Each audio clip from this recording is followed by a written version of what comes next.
जहाँ तक मैंने आपको फैमिली में बता दिया कि इस वक्त उनकी फैमिली में कोई भी मेल मेंबर नहीं है। सिर्फ एक गांव के तक महदूद नहीं है या एक ज़िले तक महदूद नहीं है।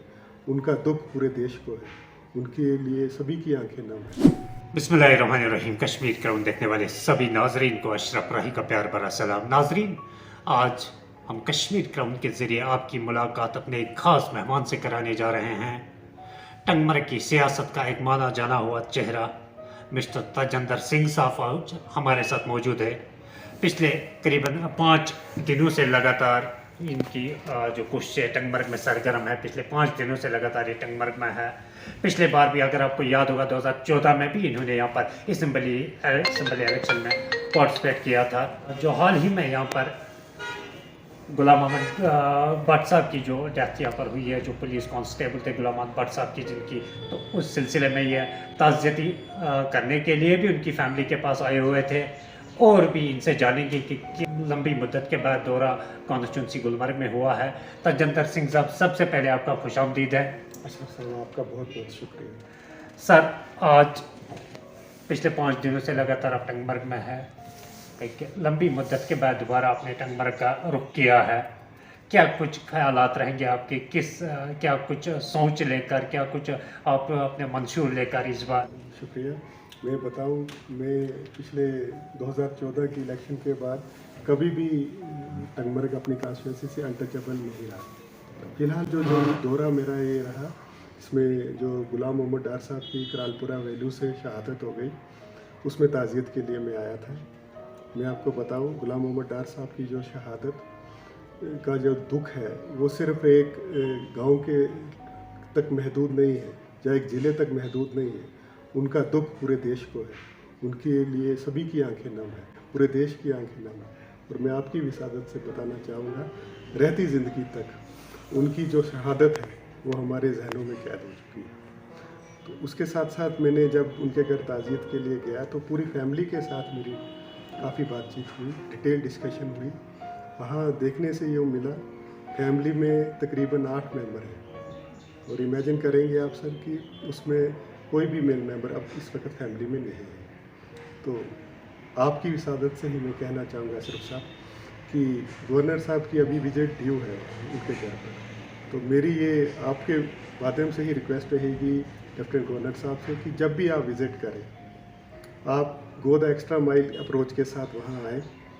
जहाँ तक मैंने आपको फैमिली में बता दिया कि इस वक्त उनकी फैमिली में कोई भी मेल मेंबर नहीं है, तो उनके लिए कैसा दौर रहेगा आने वाला, ये आप सब समझ सकते हैं। तो मेरा गवर्नर साहब से यही रिक्वेस्ट है कि आप go the extra mile approach में एक से ज़्यादा उनके घर के मेंबर को एकोमोडेट करें जॉब में। साथ में जो नेचर ऑफ जॉब हो जाए वो सिविल में हो जाए।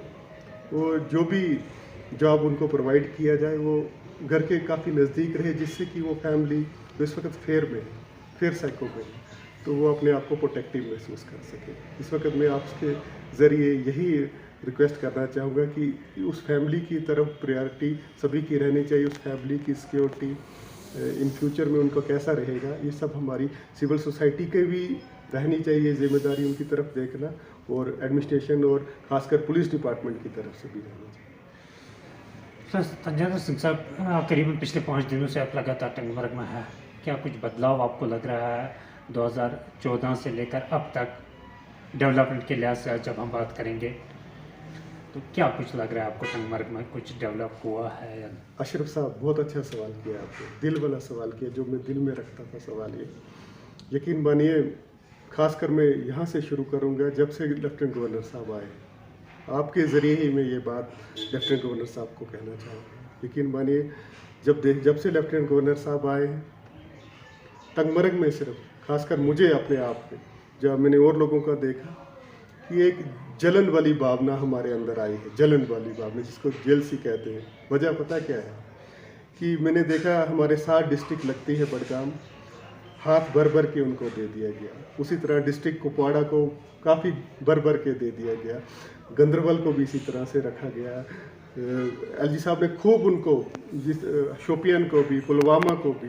मगर जब बात गुलमर्ग कॉन्स्टिट्यूंसी की आती है, यहाँ हमें लगता है कि हमसे सौतेली माँ जैसा बिहेव किया जा रहा है। तो इस बात की लेकर हमें जलन महसूस होती कि बाकी सभी डिस्ट्रिक्ट को इतना कुछ, और हमारे वक्त जब गुलबर्ग कॉन्स्टिट्यूंसी की बात आती है तो सौतेली माँ जैसा सिर्फ हमें जलन दिख रही है इस वक्त अपने अंदर। बाकी अगर ग्राउंड पे हमारे लिए अभी तक वो उस तरह का कुछ भी नहीं। पावर सिनेरियो देखिए, हेल्थ में देख लीजिए, टूरिज़्म को इंफ्रास्ट्रक्चर बनाने में देख लीजिए, किसी भी एस्पेक्ट पे हमें स्टेप मदरली ट्रीटमेंट मिला है। और इस बात का मैं आपके ज़रिए ही कहना चाहूँगा कि लेफ्टिनेंट गवर्नर साहब, आपकी विज़िट, आगे का मैं कह नहीं सकता कि आप गाज़ीपुर के लिए असेंबली में इलेक्शन के लिए जाएंगे या यहाँ से वहाँ आपका क्या रुख है, मगर आपका विज़िट अभी तक गुलबर्ग कॉन्स्टिट्यूंसी में ड्यू है और हम इंतज़ार कर रहे हैं जिस दिन आएंगे। जिस तरह से आपने जोली भर भर के बाकी डिस्ट्रिक्ट को दे दिया, गुलबर्ग कॉन्स्टिट्यूंसी के लिए भी कुछ आपने ज़रूर रखा है। पिछले 5 दिनों से लगातार आप टंगमर्ग में रुके हुए हैं। आपने देखा यहाँ पर इलेक्ट्रिसिटी की सूरत हाल बहुत ही ज़्यादा ख़राब है, बद से बदतरीन है। शेड्यूल जो बनाया गया है डिपार्टमेंट की तरफ से उसके मुताबिक भी हमें आज इलेक्ट्रिसिटी नहीं मिल रही है। तो क्या लग रहा है आपको, जो खासकर टंगमर्ग की जब हम बात करते हैं, इको टूरिज़्म की हम बात करते हैं, गांव-गांव में टूरिस्ट जाते हैं, गेस्ट हाउसेस बनाए गए हैं, तो क्या लगता है आपको कि टूरिस्टों को कितनी ज़्यादा मुश्किलातों का सामना करना पड़ता होगा जब को रात को किसी गेस्ट हाउस में रुकते हैं या होटल में रुकते हैं, वहाँ पर इलेक्ट्रिसिटी का सही इंतज़ाम नहीं होता है। बहुत अच्छा, इस बारे में भी मैं अशरफ साहब आपको कहना चाहूँगा, कहीं ना कहीं मैंने हर गांव में इसमें नाराज़गी देखी। एक वक्त था, आपने देखा था कि पुराने जो चीफ सेक्रेटरी साहब थे उनके वर्ड्स थे कि जो टूरिस्ट डेस्टिनेशन होगी वहाँ 24 आवर्स आपको पावर सप्लाई मिलेगी, मगर अब तक वो बात कहीं कहीं उन्होंने मुकम्मल नहीं की है। दूसरा, पिछले काफ़ी दिनों से मैं गौर कर रहा हूँ, ये शिकायत हर गांव से कि एक तो मैं पहले ये कहना चाहूँगा कि गवर्नमेंट की तरफ से बार बार एक एक्सप्लेनेशन आती है कि क्लाइमेट इम्बैलेंस हुआ है, रेनफॉल प्रॉपर नहीं हुआ है, उसकी वजह से इलेक्ट्रिसिटी जनरेट नहीं हो पा रही है। तो ये एक्सप्लेनेशन कहीं हद तक हम मंजूर भी करते हैं, मगर दूसरा जहाँ के लोगों का जो कहना है, वो कहते हैं कि आप हमारे साथ, हम भी तैयार हैं इस वक्त, आप बिल को लेकर हमसे शिकायत करते हैं, हम तैयार हैं देने के लिए, मगर आप जो शेड्यूल आपने जो अभी तक मुझे नहीं लगा कि अभी फिक्स किया है, एक तो आप शेड्यूल फिक्स करें और शेड्यूल के अकॉर्डिंगली ही आप वहाँ पावर सप्लाई कर दें, और कम से कम 15 से 18 घंटे मिनिमम यहाँ टूरिस्ट डेस्टिनेशन है। और आपने जैसे बता दिया कि अब in addition to eco village भी इंक्लूड हुए हैं, तो वहाँ भी ज़रूरी है। तो कम से कम एक पावर शेड्यूल की अभी तक इन्होंने फिक्स नहीं किया है। मेरा आपके माध्यम से भी ये डिपार्टमेंट का जो कंसर्न है इधर, उनको कहना होगा कि एक शेड्यूल फिक्स करिए, और दूसरा कम से कम मिनिमम 15 से 18 घंटे आप पावर को इस वक्त देना ज़रूरी समझे, क्योंकि ये टूरिस्ट एरिया है। मैं सिर्फ गाँव को लेकर लोगों को लेकर नहीं बात कर रहा हूँ, इसको आप प्रायोरिटाइज़ कीजिए पावर सप्लाई को, क्योंकि ये टूरिस्ट एरिया है, और सबसे पहले शेड्यूल के अकॉर्डिंगली आप चल जाएंगे। स्मार्ट मीटर जगह जगह पर लगाए जाएंगे। तो सबसे पहले सवाल है, स्मार्ट मीटर तब काम करेगा जब इलेक्ट्रिसिटी मुहैया हो, जब बिजली हो। जब बिजली ही नहीं है तो स्मार्ट मीटर्स लगाने की क्या मुराद है? अशरफ साहब, इसमें थोड़ा सा मैं अलग से नज़रिया रखता हूँ। जिस तरह से टेक्नोलॉजी एडवांस हो रही है, मैं उसका पक्षधार हूँ, मैं चाहता हूँ, उसका सपोर्टिव हूँ कि एडवांस टेक्नोलॉजी का पार्ट हम भी बने उसमें। इसलिए मैंने कभी भी आज तक स्मार्ट मीटर पर कभी ऑब्जेक्शन नहीं करती, क्योंकि जो आपने खुद बता दिया कि अगर पावर सप्लाई और स्मार्ट मीटर का कम्बिनेशन ही नहीं बनेगा तो वो एक फेलियर साबित होगा चीज़। अगर लोग काफ़ी हद तक, मेरे जैसे लोग भी बीच में हैं जो एडवांस टेक्नोलॉजी को सपोर्टिव हैं, मगर दूसरी तरफ जब आप सवाल करते हैं कि बता दीजिए तेजेंद्र जी की पावर सप्लाई तो वहाँ दे नहीं पा रहे हैं, तो उसके लिए गवर्नमेंट को एक्स्ट्रा एफर्ट करने पड़ेंगे। जब तक ये चीज़ें आपको कन्विंस नहीं कर पाएंगे आप आवाम में, तब तक आपका स्मार्ट मीटर को लेकर जो इनिशिएटिव है, एडवांस टेक्नोलॉजी को लेकर जो इनिशिएटिव है, वो बेमानी है। सर, आपसे एक और सवाल भी जानना चाहेंगे, इलेक्शन के हवाले से आपसे जानना चाहेंगे। उम्मीद एक जागी हुई थी जम्मू कश्मीर के लोगों में कि शायद इंतखाबात बहुत नज़दीक है, इलेक्शन बहुत जल्दी हो जाएंगे, लेकिन उन उम्मीदों पर भी चंद दिन कबल पानी फेरा जब गवर्नमेंट ने साफ ये कह दिया कि अभी ना पंचायती इलेक्शन होंगे और ना ही असम्बली इलेक्शन की तो अभी बात ही नहीं है। क्या लग रहा है आपको, क्यों डिले हो रहा है बार बार इलेक्शन के हवाले से? टेक्निकली अगर अशरफ साहब मैं आपको बताऊं तो उन्होंने जो रीज़न दिया है काफ़ी हद तक वैलिड भी है। उन्होंने बता दिया कि डिस्क्रिपेंसी है एक वार्ड्स को लेकर, कि एक वार्ड में काफ़ी हद तक मेंबर ज़्यादा है और दूसरे में उसको मानने वाली बात है कि उसको हटाने की ज़रूरत है, क्योंकि इससे कहीं ना कहीं जस्टिस नहीं हो पाएगा वार्ड लेवल पर। दूसरा, उनका जो रीज़न वो दे रहे हैं वो उसमें रिजर्वेशन को लेकर है कि ओबीसी को रिजर्वेशन हम प्रोवाइड कर रहे हैं, ये उनका एक्सक्यूज़ है इस वक्त। हम उनको भी मान लेते हैं, क्योंकि किसी भी कम्युनिटी को के लिए अपना अपना उनका रहता है, अधिकार रहता है उस पर। तो ओबीसी हो जाए, वुमेन हो जाए, एसटी हो जाए, पहाड़ी हो जाए, उस बारे में कहीं भी हमारी इंटरफेरेंस नहीं रहेगी। अगर सबको मिल रहा है तो मिलना भी चाहिए। तो बाकी में अगर मैं अपना नज़रिया बता दूं, इन चीज़ों पर गवर्नमेंट काम कर रही है, इसीलिए डिले इसीलिए बता रहे हैं। मगर अगर आपको असेंबली इलेक्शन के बारे में बता दूं, अब इनके पास ज़्यादा एक्सक्यूज़ नहीं बचा है। जो एक्सक्यूज़ ये इन्होंने लिए, डिलिमिटेशन को लेकर लिए, वोटर आई कार्ड को लेकर लिए, या इलेक्टोरल रोल को लेकर लिए, एडिशनल इलेक्टोरल रोल्स को लेकर लिए, वो एक्सक्यूज़ कहीं ना कहीं ख़त्म होता जा रहा है। वो सारी फॉर्मेलिटीज़ तो कहीं ना कहीं पूरी हो गई है। अगर डिलिमिटेशन की बात करें कि वो भी कंप्लीट हो चुकी है। मैं अशरफ साहब तो यहीं से आपको कहना चाहूँगा कि इनका जो एक्सक्यूज़ का लेवल था ना, वो कहीं ना कहीं ख़त्म होता जा रहा है। मुझे बताइए, आप जम्मू कश्मीर में इलेक्शन रोक सकते हैं, मगर ऑल ओवर इंडिया में इलेक्शन नहीं रोक पाएंगे आप, जो पार्लियामेंट्री इलेक्शन होने जा रही है। जो लोग नहीं चाहते जम्मू कश्मीर में इलेक्शन हो जाए, तो क्या जब वो वोट मांगने जाएंगे पार्लियामेंट्री इलेक्शन में, या मैं या आप या कोई और, वो उनसे पूछेगा नहीं कि आप असेंबली इलेक्शन क्यों नहीं करा रहे हैं? उस वक्त उनका क्या जवाब होगा? क्या उनको नुकसान नहीं होगा?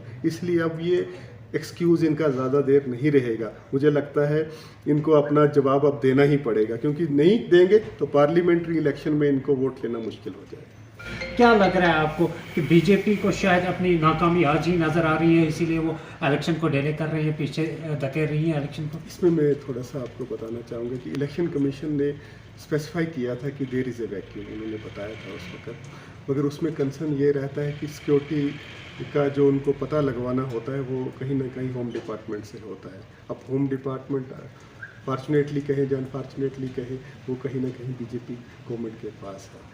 तो उसको सामने रखते हुए अगर ये अपने आप को हाइड कर रहे हैं, तो मैं कहता हूँ डेमोक्रेसी में ये अच्छी बात नहीं है। अगर सिक्योरिटी सिनेरियो अगर हर प्लेटफॉर्म से ये बताया जाए, और मैं भी मानता हूँ कि काफ़ी हद तक इम्प्रूव हुआ है, तो उसको उसके पीछे रखकर अपने आप को हाइड नहीं करना चाहिए। किसी ना किसी वक्त तो आपको आवाम को फेस करना। मैं अशरफ साहब इसमें थोड़ा सा डिटेल में आपको बताना चाहूँगा। ये जहाँ तक इनकी कन्फ्यूज़न की बात है, इनकी कन्फ्यूज़न आप इनसे ही पूछ सकते हैं। ये कन्फ्यूज़न आपको यही क्लियर कर सकते हैं, जिस तरह से आपने खुद बता दिया कि ये कन्फ्यूज़न के को सामने रख कर स्टेटमेंट देते हैं। मगर मैं जहाँ तक अपनी बात बताऊँ आपको, मैंने वो दौर में सियासत शुरू की जब सड़कों पर सिर्फ खून ही दिखता था। वो 2008 हो, 2010 हो, 2016, मैंने उस वक्त इलेक्शंस यहाँ कश्मीर से कंटेस्ट किए हैं, जब सड़कों पर सिर्फ खून के बगैर कुछ नहीं दिखता था। ये मैंने खुद महसूस किया और देखा भी है। वो अगर उस एरा को सामने रखकर बात की जाए तो काफ़ी हद तक इम्प्रूवमेंट है, ये मेरा अपना मानना है। काफ़ी हद तक इम्प्रूवमेंट है, इन्वेस्टमेंट भी आ रही है। तो अब मुझे नहीं लगता है कि ये मेरा अपना मानना है, क्योंकि मैंने वो दौर देखा है जब सड़कों पर सिर्फ खून के बगैर कहीं कुछ नहीं दिखता था। मगर आज इंसानी जान काफ़ी हद तक बची हुई है, काफ़ी हद तक इंसानी जान को बचाया गया है। तो इस लिहाजे से अब इस चीज़ को इसके पीछे छिपना कि इम्प्रूवमेंट हुई है या नहीं हुई है, डेमोक्रेसी में देश के किसी कोने में भी प्रॉपर पीस नहीं रहता है।